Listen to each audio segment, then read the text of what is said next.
Hello everyone, welcome back. कल के analysis में हमने जो पॉइंट्स डिस्कस किए थे, जो दो लेवल हमने डिस्कस किए थे, एग्जैक्टली आज हमें लोअर साइड का लेवल मार्केट ओपनिंग में ही ब्रेक होता हुआ मिला। और उसके बाद मार्केट ने जो प्राइस एक्शन दिखाया है, अल्टीमेटली क्लोज नीचे की तरफ ही किया है।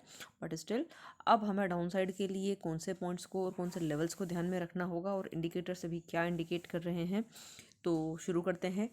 डेली टाइम फ्रेम पर हम सबसे पहले एनालिसिस को देखते हैं। उससे पहले अगर आप चैनल पर नए हैं तो चैनल को सब्सक्राइब करना नहीं भूलिएगा, क्योंकि हर दिन हम डिस्कस करते हैं सेम स्ट्रेटेजी को। आज इस स्ट्रेटेजी ने क्या अपॉर्चुनिटीज़ दी हैं, कहाँ स्टॉप लॉस गया है, कहाँ अच्छा ट्रेंड हमने कैप्चर किया है। ओके, हर दिन नई स्ट्रेटेजी की और हर दिन के मोमेंट को एक डिफरेंट स्ट्रेटेजी से जस्टिफाइड करने वाली एनालिसिस से दूर रहें और सेम स्ट्रेटेजी को एनालाइज करना सीखें, तो आपको हेल्प मिलेगी लर्निंग में भी, अर्निंग में भी। तो चलिए शुरू करते हैं इसी के साथ। सबसे पहले डेली टाइम फ्रेम पर हम आ जाते हैं। आज का जो कैंडल मार्केट ने बनाया है, एक गैप डाउन ओपनिंग के साथ में ग्रीन कैंडल फॉर्मेशन किया है। अब ये दो बातें क्या डिक्लेयर करती हैं, क्या हमें इंडिकेट कर रही हैं? मार्केट नीचे की तरफ तो आया, लेकिन वहाँ सस्टेन ना करके प्राइस एक्शन को बुल्स ने पूरा खींच करके ऊपर की तरफ लेकर के गए हैं और ऊपर की तरफ क्लोज किया। कल एक पॉसिबिलिटी क्या हो सकती है कि सबसे पहले तो ये जो गैप एरिया है इन दोनों कैंडल्स के बीच का, इस गैप को क्या मार्केट फिल करता है? क्योंकि जहाँ पर भी गैप होगा, मार्केट गैप को फिल करने के लिए कोशिश करता है। तो क्या ये गैप फिल इमीडिएटली होता है या नहीं होता है? सबसे पहला क्वेश्चन। ठीक है, इमीडिएटली, ठीक है, मार्केट है, इमीडिएट भी ये गैप फिल हो सकता है ना भी हो। एनीवेज ये मार्केट बताएगा कि ये गैप फिल होता है या नहीं होता है। ओके, अब आरएसआई तो एनीवेज कल हमने दो लेवल की बात की थी कि या तो 23,310 ब्रेक होता है, या अप साइड में 23,650 वाला लेवल अगर ब्रेक होता है। तो ये लेवल तो हमारा ब्रेक हुआ नहीं है, जो कि था ये वाला हाई, कल की कैंडल का जो हाई था। अगर इससे ऊपर चलता तो हम आरएसआई का कॉम्बिनेशन चेक करते, लेकिन ये पॉसिबिलिटी हुई नहीं है, तो अब इसके बारे में बात करने का कोई मतलब नहीं है। इस लेवल को मार्केट ने ब्रीच किया है, तो इस लेवल को ब्रीच करने के बाद में अब मार्केट ने इंडिकेशंस क्या दिया है, ये हम 15 मिनट के टाइम फ्रेम पर देखते हैं। इससे अलावा वीकली टाइम फ्रेम की बात हमने कल के एनालिसिस में की थी। तो वीकली टाइम फ्रेम में एक बुलिश कैंडल के बाद में जो आज का कैंडल बना है, जो न्यू कैंडल स्टार्ट हुआ है, ये एक ग्रीन कैंडल बन रहा है। और क्या इवेंचुअली ये इस लेवल को, जो 23,650 वाला लेवल है, इस हाई को क्या ब्रेक करता है? देखना इंपॉर्टेंट होगा। सेटअप को देख करके जो अंदाज़ा लग रहा है कि दो पॉसिबिलिटीज़ हो सकती है कि मार्केट या तो यहाँ इस मूविंग एवरेज पर रेंज बाउंड हो सकता है, या फिर इसको ब्रेक करके यहाँ से मार्केट यू टर्न कर सकता है। इक्वल पॉसिबिलिटीज़ हैं। चलिए देखते हैं अब आगे ऑप्शन चेन डाटा क्या कहता है, टेक्निकल्स क्या कहते हैं। तो ये बात हो गई। एक इम्पॉर्टेंट पॉइंट यहाँ पर था कि गैप फिलिंग को लेकर क्या व्यू हो सकता है। और बॉटम साइड में जो आज लो बनाया है मार्केट ने, उस जो लो बनाया है मार्केट ने, आज का लो है 23,222। और आज के दिन में मार्केट ने जो पूरी इंट्राडे हाई लो जो पूरा मूवमेंट किया है, वो लगभग 160 पॉइंट का इंट्राडे हाई लो मूवमेंट किया है। ठीक है, ओके। अब एक बार हम आवर्ली टाइम फ्रेम को भी देखते हैं। आवर्ली टाइम फ्रेम पर अगर हम देखें तो एक गैप डाउन ओपनिंग के बाद फर्स्ट कैंडल में मार्केट नीचे की तरफ आता हुआ दिखा, और उसके बाद इस लो को इंटैक्ट रखा मार्केट ने, और उसके बाद मार्केट ने एक शिफ्ट दिखाई ऊपर की तरफ, या आप ये कहिए कि ये रेंज बाउंड मूवमेंट ही दिया गैप डाउन ओपनिंग के बाद में। ओके ओके, अब यहाँ पर इम्पोर्टेंट पॉइंट्स क्या है? इम्पोर्टेंट पॉइंट ये है कि यहाँ पर जो ये प्राइस है हमारा, वो है 100 डे और 200 डे मूविंग एवरेज दोनों के बीच का जोन है। जब तक मार्केट ने इस लेवल को क्लेम कर रखा था, कि वह उम्मीद की जा रही थी कि अगर ये 650 का लेवल ब्रेक होता तो आर्ली चार्ट पर भी ये 200 डे मूविंग एवरेज के ऊपर की जो क्लोजिंग था, इसको ब्रेक कर देता और एक बुलिश सेटअप फॉर्मेशन हो जाता। But this did not happen, ये हुआ नहीं है। तो अब क्या मार्केट, अब हमें देखना होगा क्या मार्केट इस लो को बरकरार रखता है, 23,222 वाला लेवल।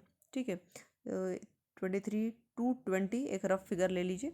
तो 23,220 का लेवल क्या मार्केट सस्टेन करता है? First thing. अब यहाँ पर क्या एक पुल बैक सेटअप बन रहा है? देखिए, यहाँ पर अभी हम पुल बैक सेटअप की बात इसलिए नहीं कर रहे हैं क्योंकि यहाँ पर 20 डे 50 डे मूविंग एवरेज का बुलिश क्रॉस ओवर है। ठीक है, कि ये जो मूविंग एवरेज है छोटे टाइम फ्रेम वाले 20 और 50 ये इंडिकेट कर रहे हैं, इन्होंने अर्ली इंडिकेशन इस ट्रेंड का दे दिया है, अर्ली इंडिकेशन दिया है, उसके बाद एक रीटेस्ट किया है मार्केट ने, और रीटेस्ट करने के बाद में इन लेवल्स को रिस्पेक्ट करके 50 डे मूविंग एवरेज की बात हम कर रहे हैं।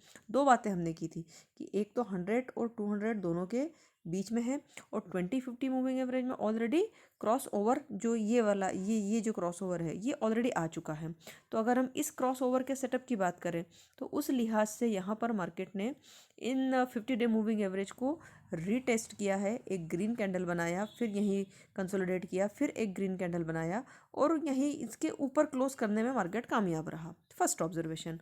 अब क्या मार्केट इस हाई को ब्रेक करता है? अगर मार्केट इस हाई को ब्रेक करता है तो यहाँ पर पर्टिकुलरली आज का जो इंट्राडे लो है, मतलब 23,220 के स्टॉप लॉस के साथ में इस हाई के ऊपर एक बाय ट्रेड यहाँ पर बनता है।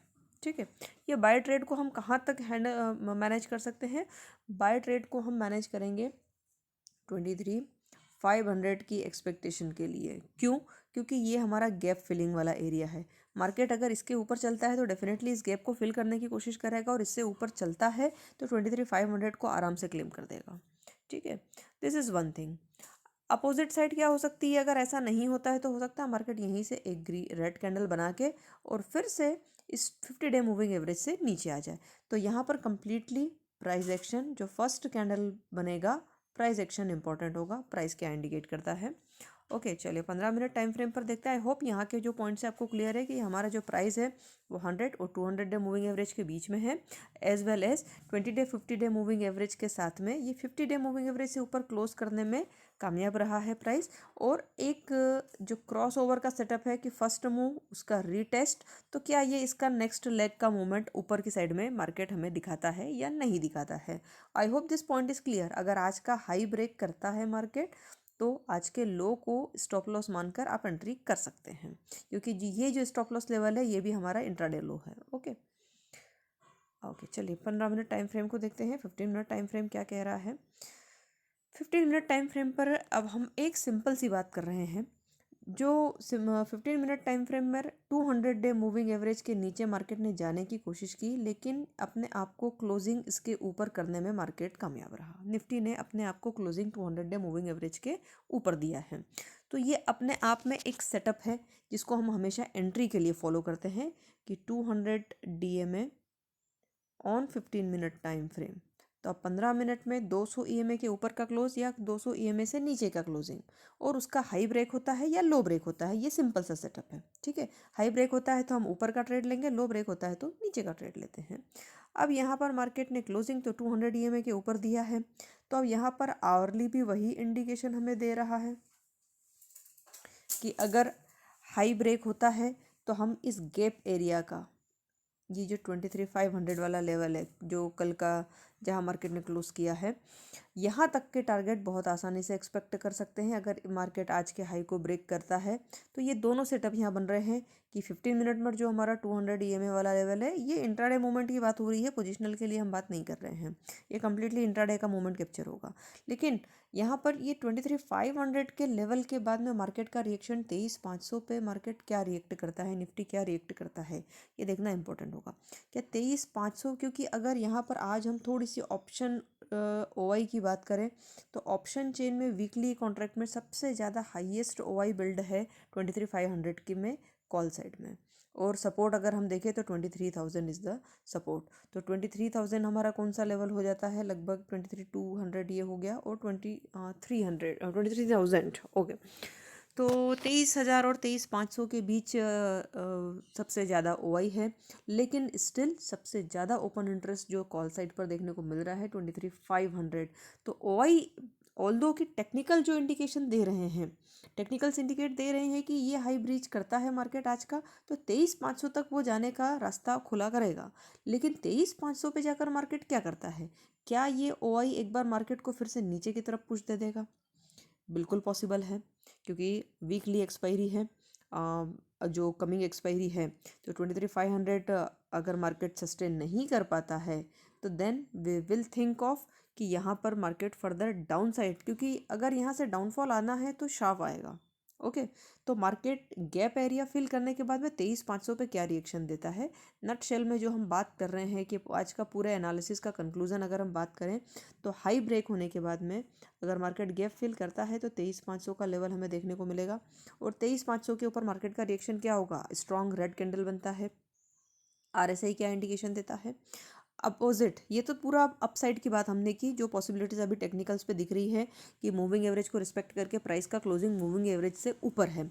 हो सकता है मार्केट कल इस गैप एरिया को फिल ना करते हुए सडन एक गैप अप ओपनिंग दे और वहीं से शार्प फॉल नीचे की तरफ दे दे। और तो शार्प फॉल अगर आता है और 200 डे मूविंग एवरेज से नीचे प्राइस होता है तो completely wait and watch scenario होगा मेरे लिए, क्योंकि पोजिशनल एंट्री के लिए मैं वेट करूंगी कि अगर मार्केट 200 डे का अभी जो लगभग ओआई इंडिकेशन के हिसाब से मुझे ऐसा लग रहा है कि मार्केट नीचे की तरफ का मोमेंटम दिखाएगा, बट स्टिल इंडिकेटर्स ऐसी कोई इंडिकेशन दे नहीं रहे हैं। तो हम जो प्राइस एक्शन सामने होगा तो उस कॉम्बिनेशन के साथ आगे बढ़ेंगे। अब इसके नीचे मार्केट अगर 200 डे मूविंग एवरेज से नीचे जाता है, क्लोज करता है, तो फिर कल का एनालिसिस हमारा कम्प्लीटली उसके बेसिस पर कुछ डिफरेंट पॉसिबिलिटीज़ को हम क्रैक करेंगे। आई होप इस पॉइंट को आप समझ पा रहे हैं कि आज मार्केट ने 200 ईएमए के ऊपर क्लोज किया है, इसलिए हम इस हाई के ब्रेक होने की बात कर रहे हैं कि अगर ये हाई ब्रेक होता है तो स्टिल सेंटिमेंट के बेसिस पे अभी, क्योंकि ओवरऑल मार्केट स्ट्रक्चर अभी भी नेगेटिव ही है। और डेली टाइम फ्रेम पर भी कल जो हमने 200 ईएमए, एक बार हम डेली टाइम फ्रेम पर भी देखते हैं कि 200 ईएमए पर रेजिस्टेंस लेकर के मार्केट ने नीचे की डायरेक्शन ले ली थी। तो मार्केट वापस से क्या 23,650 जो कि 200 दिन के मूविंग एवरेज का लेवल है डेली टाइम फ्रेम पर, क्या उसके ऊपर जाने में कामयाब होता है, उसके बाद ही हम कोई लॉन्ग पोजीशंस के लिए सोच सकते हैं। तो इस बात को ध्यान रखेंगे।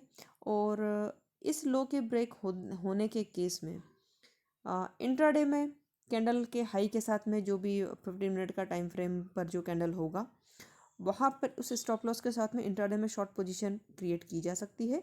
पोजिशनल जाने के लिए अगर मार्केट 200 डे मूविंग एवरेज से मार्केट नीचे आता है, I will wait for the closing कि मार्केट क्या नीचे की तरफ क्लोज करने में कामयाब होता है, या मार्केट फिर से आज की तरह इनडिसिसिव क्लोजिंग एकदम पोजिशनल के लिहाज से अगर मैं देखूँ तो ये जो है एक पूरा रेंज बाउंड मूवमेंट है। और रेंज बाउंड मूवमेंट है तो ये एक डायरेक्शन देगा, अगर डायरेक्शन देता है तो उस डायरेक्शन का क्लियर इंडिकेशन हमें कहाँ मिल रहा है, उसके अकॉर्डिंग पोजिशनल पोजीशन मैं बिल्ड करूँगी।